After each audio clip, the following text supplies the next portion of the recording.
ఇజ్రాయేలు దేవుడైన ఆ యెహోవా జీవము తోడు నేనేమీ తీసుకొనను అని చెప్పెను. చిన్న ప్రార్థన. దయగల దేవా, నీకు వందనాలు. నువ్వు మాట్లాడే దేవుడు, మీరు మాతో మాట్లాడమని ప్రార్థన చేస్తూ నీ సహాయాన్ని కోరుకుంటావు. యేసు నామములో వేడుకుంటున్నాం తండ్రి, ఆమేన్. దేవుని నామానికి మహిమ కలుగును గాక. ప్రభువైన యేసుక్రీస్తు నామములో కూడినటువంటి మీ అందరికీ వందనాలు తెలియజేస్తున్నాను. ఈ సమయంలో మనము దేవుని యొక్క వాక్యాన్ని ధ్యానించుకుందాం. మనము గత వారములలో నయమాను గురించి మనము ధ్యానించుకుంటూ ఉన్నాం. నయమాను యొక్క జీవితము ఏ విధంగా ఉండే అనే మాట మనం ధ్యానించుకున్నాం. తన జీవితంలో తాను యోర్దాను నదిలో స్నానం చేసి శుద్ధుడైనాడు. శుద్ధుడు అయిన తర్వాత, బాగుపడిన తర్వాత తన యొక్క శరీరము పసిపిల్లవాని దేహం వలె అయిన తర్వాత తాను తిరిగి తిరిగి ఎలీషా దైవజనుడి దగ్గరికి వచ్చినాడు. ఆమె హల్లెలూయా. అదే మాట రాయబడిన మాట. అప్పుడు అతడు తన పరివారంతో కూడా దైవజనుడి దగ్గరికి తిరిగి వచ్చి అతని ముందర నిలుచొని, చిత్తగించుము, ఇజ్రాయేల్ ఉన్న దేవుడు తప్ప లోకమంతటి అందును మరి యొక్క దేవుడు లేడని నేను ఎరుగుదును. ఇప్పుడు నీవు నీ దాసుని నా యొద్ద బహుమానం తీసుకునవలసినదని అతనితో చెప్పగా. ఆమె హల్లెలూయా. చూడండి దేవుని బిడ్డలారా, ఈ యొక్క నయమాను యొక్క జీవితంలో నయమాను తన యొక్క కుష్ఠరోగము పోయిన తరువాత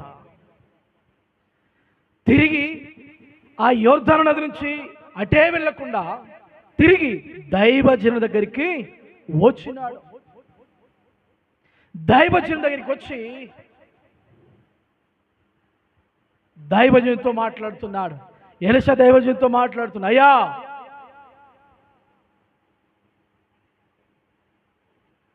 చిత్తగించుము, ఇశ్రాయేలులో ఉన్న దేవుడు తప్ప ఈ లోకమంతటి అందును మరి యొక్క దేవుడు లేడు. ఇశ్రాయేలు యొక్క దేవుడు తప్ప ఈ లోకమంతటా మరి యొక్క దేవుడు లేడు అని దైవజనుడి దగ్గరికి వచ్చి తాను మాట్లాడుతున్నాడు. హల్లెలూయా, హల్లెలూయా. చూడండి, నయమాను యొక్క జీవితంలో నయమాను హెచ్చరించబడిన తర్వాత నయమాను తన మనసును మార్చుకొని నయమాను తాను యోర్దాను నదికి వెళ్ళి నయమాను తాను 7 సార్లు మునిగి స్వస్థత పొందిన తర్వాత తిరిగి ఎలీషా దైవజనుడి దగ్గరికి వచ్చి కృతజ్ఞతగా బహుమానం ఇవ్వాలనుకున్నాడు, కానుకలు ఇవ్వాలనుకున్నాడు, కృతజ్ఞత తెలపాలనుకుంటున్నాడు. అయ్యా చిత్తగించుము, చిత్తగించుము.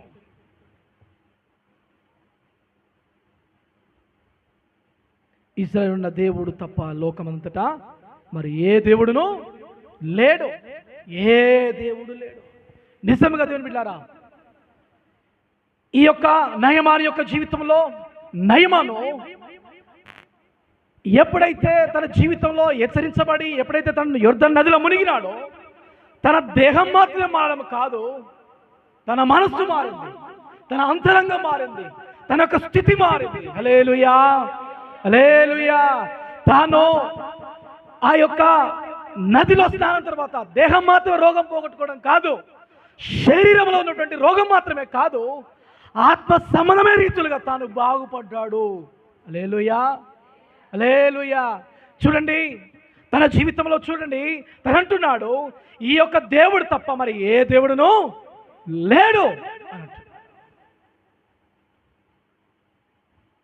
ఈ దేవుడు తప్ప మరి ఏ దేవుడును ఈ లోకమన్నంతటా లేడు అంటున్నాడు.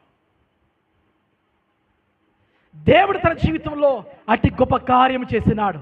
చేస్తాడో చేయడో అని అనుకున్నాడు, లేకపోతే నేను బాగుపడనో అనుకున్నాడు. తాను అనుకున్నాడు ఇంకా తన యొక్క జీవితంలో తన ఆలోచన విధానముగా వేరే ఉండే.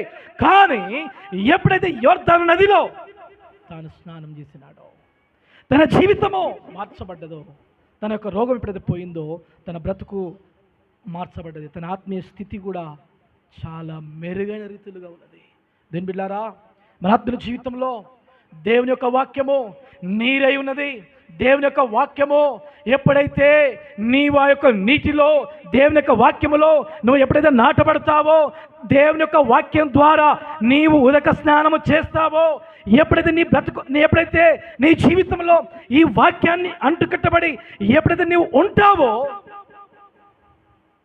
నీ రోగాలు మాత్రమే కాదు పోవడము, నీ ఆత్మీయ స్థితి కూడా బాగుపడుతూ ఉంది. హల్లెలూయా! నీ ఆత్మీయ స్థితి బాగుపడుతున్నది.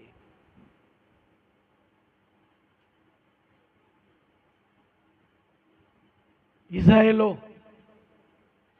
ఉన్నటువంటి దేవుడు తప్ప, ఇజ్రాయేల్ యొక్క ఇల్లు ఉన్నటువంటి దేవుడు తప్ప లోకమంతా ఏ దేవుడు లేడు కాడు అని అంటున్నారు. నయమాను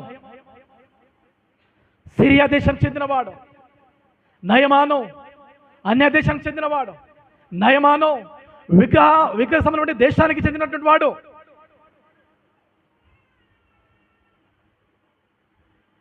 అలాంటి వాని యొక్క జీవితంలో తాను మార్చబడి, తన బ్రతుకు మార్చబడి, ఈయన తప్ప వేరొక దేవుడు లేడు అంటున్నాడు.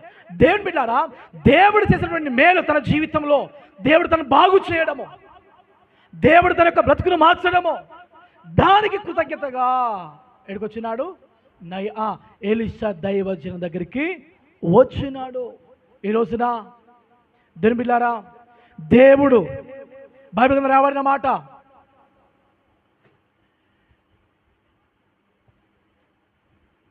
సేన దయ్యం పట్టిన వాడు ఉంది కదా, సేన దయ్యం పట్టిన వాడి గురించి రాయబడిన మాట, సేన దయ్యం పట్టిన వాడిని దేవుడు బాగు చేసిన తర్వాత, దేవుని దగ్గరికి యేసు వారు ఆయనతో అన్నాడు, దేవుడు నీకెట్టి గొప్ప కార్యం చేసనో నువ్వు వెళ్ళి ఏం చేయి, నీ ఇంటి వారికి తెలియజేయమో అన్నప్పుడు వాడు ఏమి చేసినాడంటే, తన జీవితంలో జరిగినటువంటి ఆ కార్యం అనగా తాను ఆ యొక్క సేన దయ్యం నుంచి విడిపించబడిన తరువాత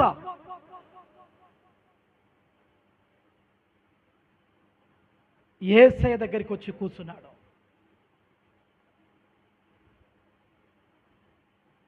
సేన దయ్యం పట్టినప్పుడు తాను సమాధిలో ఉన్నాడు, తాను దిగంబరిగా ఉన్నాడు, తాను ఇతరులు గాయపరచువాడుగా ఉన్నాడు, తనకు తానుగా హాని చేసుకున్నవాడుగా ఉన్నాడు.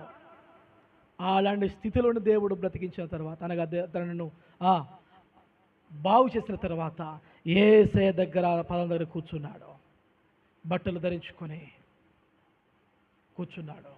యేసు అన్నాడు, నువ్వు వెళ్ళి దేవుడు నీకెట్టి గొప్ప కార్యములు చేస్తున్నావు, ఏం చేయి, నీ ఇంటి వారికి తెలియచేయి అని అంటే, తానట ఆ పడరమన్నంతట దెక్కపోలి అన్నంతట ఏం చేసినట ఆ యొక్క దెక్కపోలి ప్రాంతమంతా కూడా ఈ సేన దయ్యం పట్టినవాడు ఏం చేసినాడు?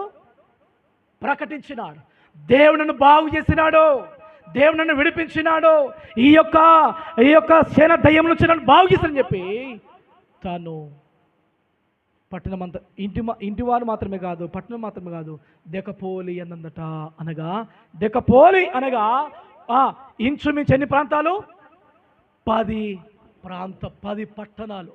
దెక్కపోలి అనగా 10 పట్టణాలు.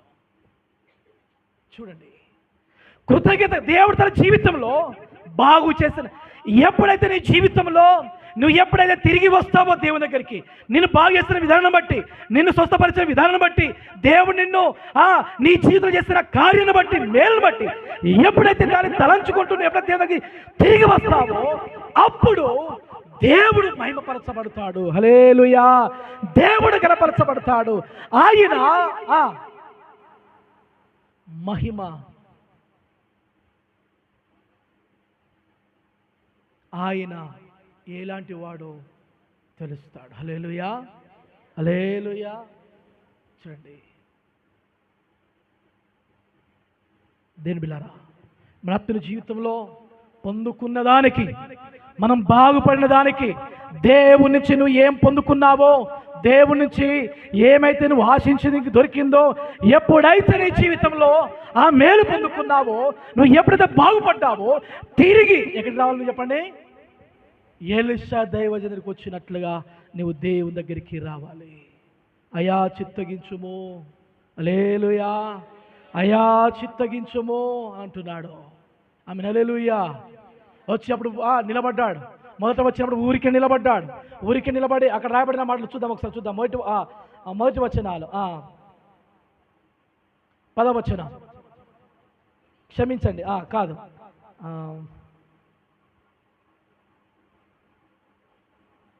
7వ వచనం చదవండి అమ్మా.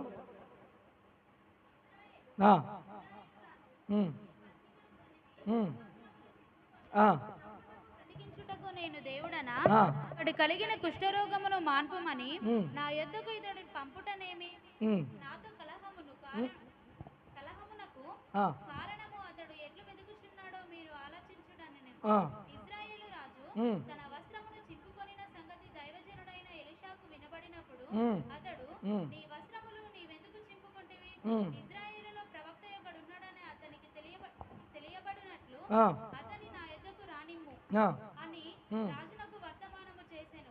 నయమాను గుర్రములతో రథముతోను వచ్చి ఎలీషా ఇంటి ద్వారము ముందర నిలిచి ఉండగా, ఎలీషా, నీవు యోర్దాను నదికి రైట్. ఇక్కడ చూడండి, గుమ్మం దగ్గరికి వచ్చి ఏం చేసినాడు చెప్పండి? ఏం చేశాడు చెప్పండి? నిలబడ్డాడు. ఇప్పుడు చూడండి, తన రోగం పోగంట కంటే ముందేమో గుర్రములతోని రథములతోని వచ్చి నిలబడ్డాడు. ఎప్పుడైతే యోర్దాను నదిలో బాగుపడ్డాడో, తాను తిరిగి వచ్చిన తర్వాత ఏమంటున్నాడు? పరివార దైవజన్ దగ్గరికి వచ్చి తిరిగి వచ్చి అతని ముందు నిలిచి చిత్తగించుము అంటున్నాడు. హల్లెలూయా, హల్లెలూయా. చిత్తగించుము అనగా నా యొక్క ఉద్దేశం ఏంటంటే, తన యొక్క జీవితంలో మార్పు అనేది వచ్చింది. మాటలో మార్పు వచ్చింది, తన ప్రవర్తనలో మార్పు వచ్చింది, ఆత్మస్థితిలో మార్పు వచ్చింది. తన జీవితం మార్చబడిన తర్వాత ఎలీషా దైవజన్ దగ్గరికి వచ్చి నిలబడ్డాడు. నీ జీవితంలో దేవుని నుంచి నువ్వు ఏమి పొందుకున్నావో దానికి కృతజ్ఞతగా నువ్వు దేవుని దగ్గరికి రావాలి. హల్లెలూయా. ఎక్కడ రావాలి చెప్పండి? చెప్పండి? దేవుని దగ్గరికి రావాలి. ఆయన చేసిన మేళ్లకు నువ్వు కృతజ్ఞతాస్తుతులు చెల్లించాలి. బాగుపడ్డని తాను తిరిగి ఆయన చెల్లట్టు వెళ్ళిపోలే, తిరిగి దైవజనుడి దగ్గరికి వచ్చినాడు, నిలబడ్డాడు. అయ్యా చిత్తగించుము అని అంటున్నాడు. మరి మన జీవితంలో, మన ఆత్మీయ జీవితంలో మనం దేవుని నుంచి ఎన్నో మేలు పొందుకుంటున్నాం. అందుకనే బైబిల్ రాయబడిన మాట, నా ప్రాణమా యెహోవాను సన్నతించుము, నా అంతర సమస్తమా, నా ప్రాణమా యెహోవాను సన్నతించుము, ఆయన చేసిన ఉపకారములలో దేనిని మరువకము, నా ప్రాణమా, అంతేనా? నా అంతరంగమా, నా అంతరంగంలో సమస్తమా ఆయన పరిశుద్ధ నామమును సన్నతించుము. హల్లెలూయా, హల్లెలూయా. ఆయన చేసిన మేళ్లను, ఆయన చేసిన ఉపకారములను ఎంత మాత్రము మర్చిపోనికి వీలు లేదు. దేవునికి నీవు కృతజ్ఞుడవేనా? దేవునికి నీవు కృతజ్ఞతరాలవే? నువ్వు ఏమిస్తావనేది కాదు, నీవు దేవుని దగ్గరికి తిరిగి వస్తావా లేదా? నువ్వు ఏమి తెచ్చినవనేది కాదు, నీ జీవితం పొందుకున్న తర్వాత దేవుని దగ్గరికి తిరిగి వస్తావా? దేవునితో నీవు ఉంటావా? దేవుని దగ్గర నువ్వు నిలబడతావా?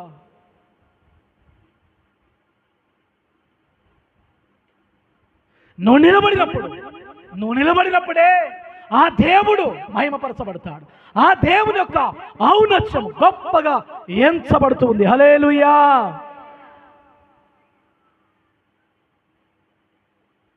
ఇశ్రాయేలులో ఉన్న దేవుడు తప్ప మరి ఏ దేవుడును లేడు. హల్లెలూయా. తెలుసుకున్నాడు. ఎవరు తెలుసుకున్నారు? నయమాను తెలుసుకున్నాడు.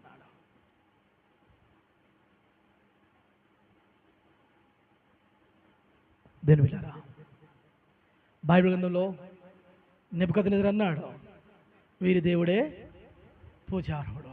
హల్లెలూయా. వీరి దేవుడే పూజార్హుడు.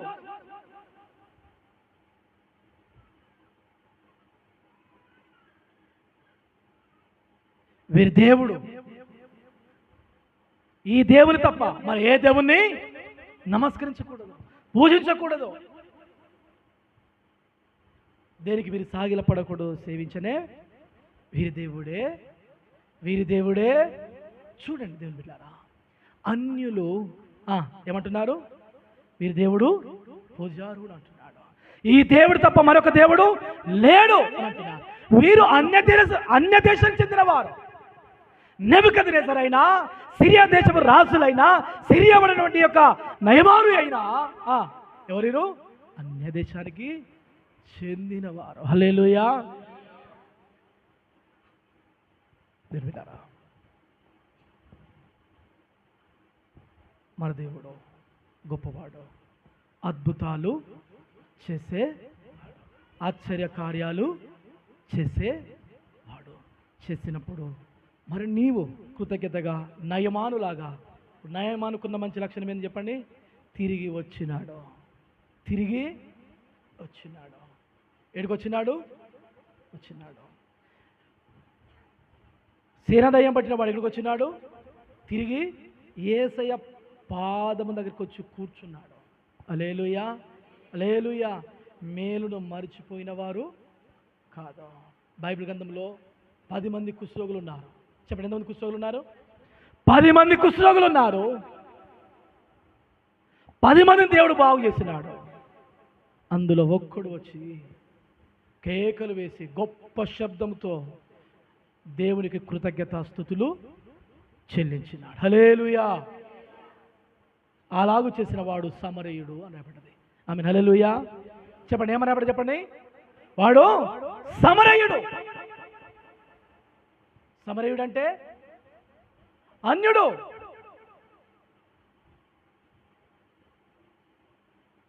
దేవుని బిడ్డలారా, మరి అక్కడ రాయబడిన మాట ఏంటంటే, యేసుప్రభువు అన్నాడు, మిగతా 90 చెప్పండి, మిగతా 90 ఎక్కడా? వారు యూదులు. హల్లెలూయా. హల్లెలూయా. వారెవరు చెప్పండి? వారెవరు? ఆ 9 మంది ఎవరు చెప్పండి? ఎవరు? యూదులు, దేవుని యొక్క ప్రజలు. 17 లూకా సువార్త 17వ అధ్యాయము 13, 14, 15 వచనాలు. 14, 15 వచనం చదువుకుందాం. కేకలు వేసిరి. ఆయన వారిని చూచి, మీరు వెళ్ళి మిమ్మును యాజకులకు కనపరుచుకొనుడని వారితో చెప్పెను. వారు వెళ్ళుచుండగా శుద్ధులైరి. వారిలో ఒకడు తన స్వస్థ కలుగుట చూచి గొప్ప శబ్దముతో దేవుని మహిమ పరచుచు తిరిగి వచ్చి ఆయనకు కృతజ్ఞతాస్తుతులు చెల్లించుచు ఆయన పాదములతో సాగిలపడెను. వాడు సమరయుడు. అందుకు యేసు అంటున్నాడు, 10 మందిని శుద్ధులైన కారా? ఆ 90 ఎక్కడా? ఈ అన్యుడు తప్ప దేవుణ్ణి మహిమపరచుటకు. ఆమెన్. హల్లెలూయా. ఈ అన్యుడు తప్ప అంటే ఇప్పుడు మిగతా 9 మంది ఎవరు చెప్పండి? తన జనాంగము, యూదులైన వారు, ఇశ్రాయేలు జనాంగం వారు. ఆ 9 మంది నీవు ఆయన పాదముల దగ్గరికి రావాలి. నీవు ఆయన కృతజ్ఞతాస్తుతులు చెల్లించాలి. ఏం బిడ్డలారా, ఎప్పుడైతే దేవుడికి మేలు చేస్తాడో దేవుడు, నీవు దేవుని దగ్గర రావడము ఆయన ఆశిస్తూ ఉంటాడు. హల్లెలూయా. హల్లెలూయా. నువ్వు దేవుని దగ్గరికి రావడము ఆయన ఆశిస్తూ ఉంటాడు. చూడండి, మిగతా 90 ఎక్కడా? ఆమేన్, హల్లెలూయా. శుద్ధులైన వారు 10 మంది, వచ్చి కృతజ్ఞతలు చెల్లించిన వాడు ఒక్కడు, మిగతా 90 ఎక్కడా? నా ప్రియ సహోదరి సహోదరుడా, ఆ 9 మందిలో నీవు ఉన్నావేమో, ఆ 9 మందిలో నీవు ఉన్నావేమో. దేవునికి దూరముగా ఆయన చేసిన మేళ్లను పొందుకొని, ఆయన చేసిన మేళ్లను పొందుకొని, ఆయన చేసిన ఉపకరణలను పొందుకొని, ఆయన వల్ల నీవు దీవించబడి నువ్వు దేవునికి దూరముగా వెళ్ళిపోతున్నావు.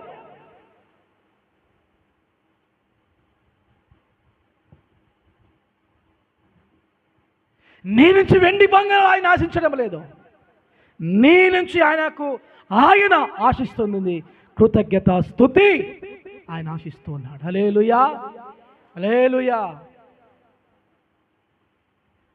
అయ్యా, నువ్వు నన్ను బాగు చేసేందుకు నీకు వందనాలు, అది కావాలి ఆయనకి. హల్లెలూయా, హల్లెలూయా. ఆయన స్తుతుల మీద ఏమై ఉన్నాడు? ఆయన చెప్పండి గట్టిగా, స్తుతుల మీద ఏమై ఉన్నాడు? కృతజ్ఞత స్తుతుల మీద ఆయన ఆసీనుడై.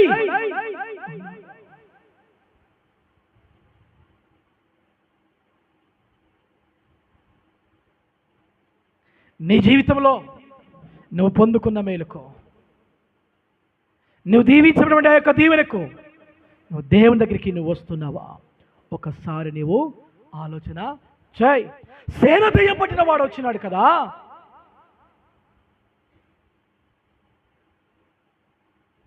సేన దయ్యం పట్టినవాడు ఏమైనాడు? వచ్చినాడు, కూర్చున్నాడు. ఆయన యేసు గురించి చెప్తుంటే వారు అన్నారు, వీడు సేన దయ్యం పట్టినవాడు కదా, వీడు సేన దయ్యం పట్టినవాడు అన్నారు. ఆమేన్, హల్లెలూయా, హల్లెలూయా. దేవుని బిడ్డలారా, మనము స్తుతించడం ద్వారా మన దేవుడు మహిమపరచబడుతున్నాడు. హల్లెలూయా. మనము ఆయన కృతజ్ఞతలు చెల్లించడం ద్వారా ఆయన ఏమవుతుంది చెప్పండి? ఆయన మహిమపరచబడుతున్నాడు. కుంటివాడు బాగుపడ్డాడు, లోనికి వెళ్ళి చేసినాడు, గంతులు వేయచ్చు దేవుణ్ణి స్తుతిస్తుంటుండే ప్రజలు ఏమన్నారు? వీడు దేవాలయం ద్వారం బయట కూర్చున్న భిక్షగాడు కదా అని ఏమైనట? వారు విస్మయముంది నిండి పరవశులైనారు. హల్లెలూయా, హల్లెలూయా. అనగా చూడండి, వాడు దేవుని సన్నిధిలో ఉన్నాడు కనుక ఇతరులు పరవశులైనారు, ఆశ్చర్యపోయినారు. మరి పొందుకున్న నీవు దేవుని సన్నిధానంలో నువ్వు కృతజ్ఞతగా నువ్వు లేకపోతే, ఆయన సన్నిధానం నిలబడకపోతే, నీవు దేవుడు అయ్యా నువ్వు గొప్పవాడవు, నువ్వు తప్ప ఎవరు లేరు అని నువ్వు అనకపోతే ఆయన మహిమపరచగలుగుతాడా? ఆయన మహిమపరచబడగలుగుతాడా? ఆమేన్, హల్లెలూయా. నీవు నమ్మిన దేవుడు మహిమకు ఆయన పాత్రుడు. హల్లెలూయా. మహిమపరచబడాలి ఆయన ఘనపరచబడాలి, ఆయన స్తుతించబడాలి. ఆమేన్, హల్లెలూయా. వచ్చే ఇశ్రాయేలులో ఆ దేవుడు తప్ప ఏ దేవుడును ఈ లోకమంతటా, ఏ దేవుడును ఇశ్రాయేలు ఉన్న దేవుడు తప్ప ఏ దేవుడును ఈ లోకమంతటా లేడు అని చెప్పినాడు. ఆమేన్, హల్లెలూయా. దేవుని బిడ్డలారా, మన ఆత్మీయ జీవితంలో మీకు 2 విషయాలు గుర్తు చేస్తున్నాను, ముగింపులో ఉన్నాను. ఒకటి, ఎప్పుడైతే వాక్యం అనే ఉదక స్నానములో నీవుంటావో, అనగా వాక్యం చేత ఎప్పుడైతే సరి చేయబడతావో, నీ దేహం మాత్రమే కాదు, నీ బుద్ధి, నీ మాట, నీ ప్రవర్తన, నీ తీరు అంతే కూడా మార్చబడుతుంది. హల్లెలూయా, హల్లెలూయా. ఫస్ట్ వచ్చినప్పుడు ఉత్తర నిలబడ్డాడు, తిరిగి వచ్చినప్పుడు దైవజనుడా ఏమన్నాడు? చిత్తగించుము అన్నాడు. హల్లెలూయా. మొదలైనప్పుడు ఉత్తగానే ఉన్నాడు, దైవజనుడు అనలే, ఏమనలే. ఏమన్నాడు? దైవజనుడా ఏం చేయి ఇప్పుడు? దైవజనుడా చిత్తగించు, ఇశ్రాయేలులో దేవుడు తప్ప మరి ఇది దేవుడును లోకమంతటా లేనే. అనగా తన యొక్క అంతరంగములో మార్పు వచ్చింది. నువ్వు ఎప్పుడైతే వాక్యం చేత నీవు దిద్దుకుంటావో, నువ్వు మార్చుకుంటావో, దేవునితో మాట్లాడినప్పుడు నువ్వు ఎప్పుడైతే సరి చేసుకుంటావో, నీ దేహం మాత్రమే కాదు, నీ బాహ్యంగా మాత్రమే కాదు, అంతరంగములో మార్పు అనేది వస్తుంది. హల్లెలూయా, హల్లెలూయా. అంతరంగములో మార్పు వస్తుంది. రెండోది, నీ జీవితంలో నీవు దేవుని సన్నిధిలో నిలబడాలి. హల్లెలూయా. చెప్పండి, ఎక్కడ నిలబడాలి? ఎక్కడ నిలబడాలి? దేవుని సన్నిధిలో నిలబడాలి. ఊత్తగా నిలబడద్దు, మూగ చెవిటి దయ్యం లెక్క మనం నిలబడద్దు. ఆమె హల్లెలూయా. యోబు గురించి చేయబడినప్పుడు, యోబు సందర్భంలో దేవుని దగ్గర ఎవరు నిలబడ్డారట? అపవాది నిలబడ్డదట. అపవాది కూడా నిలబడ్డది. అపవాది ఏమో ఎందుకు నిలబడ్డది? యోబు యొక్క భక్తిని నాశనం చేయాలని, యోబు యొక్క కుటుంబాన్ని నాశనం చేయాలని. యోబు దేవుణ్ణి కలిగిన వాడుగా, దేవుడు సృష్టించిన వాడుగా, దేవుని భయభక్తి కలిగిన వాడుగా ఉన్నాడు కనుక ఎట్లా చేసి యోబు చేత పాపం చేయించాలని అక్కడ నిలబడ్డది. నువ్వు నిలబడ్డావంటే దేవునికి మహిమ రావాలి. హల్లెలూయా. నువ్వు నిలబడినావంటే దేవుడు మహిమపరచబడాలి, దేవుడు ఆశీర్వాదం కావాలి. ఆయన సన్నిధిలో ఉన్నావంటే దేవుడు కనపరచబడాలి. ఆయన సన్నిధిలో వచ్చినావంటే దేవుడు ఆరాధించబడాలి. ఆయన సన్నిధిలో వచ్చినావంటే దేవుడు ఆయన పొగడబడాలి. హల్లెలూయా. వచ్చినావంటే వచ్చినాం, పోయినామంటే కాదు. నిలబడ్డావంటే, నువ్వు నిలబడినావంటే దేవుడు మహిమపరచబడాలి. హల్లెలూయా. 9 మందిని బట్టి యేసు ప్రభువు సంతోషించాలి, కానీ సమరయుడైన ఒక్కని బట్టి ఏం చేసినాడు? దేవుడు సంతోషించినాడు. హల్లెలూయా, హల్లెలూయా.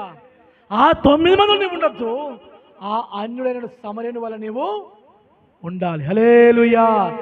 సమరయుని వల్ల నీవు ఉండాలి. దేవుని కృతజ్ఞతలు చెల్లించే రీతిలో వచ్చి ఉత్తగానే మౌనంగా మూగగా ఆరాధించమంటే ప్రార్థించకుండా, ఆరాధన చేయకుండా, మూగ చెవిటి దయ్యాల్లాగా ఈ మందిరం నిలబడనికి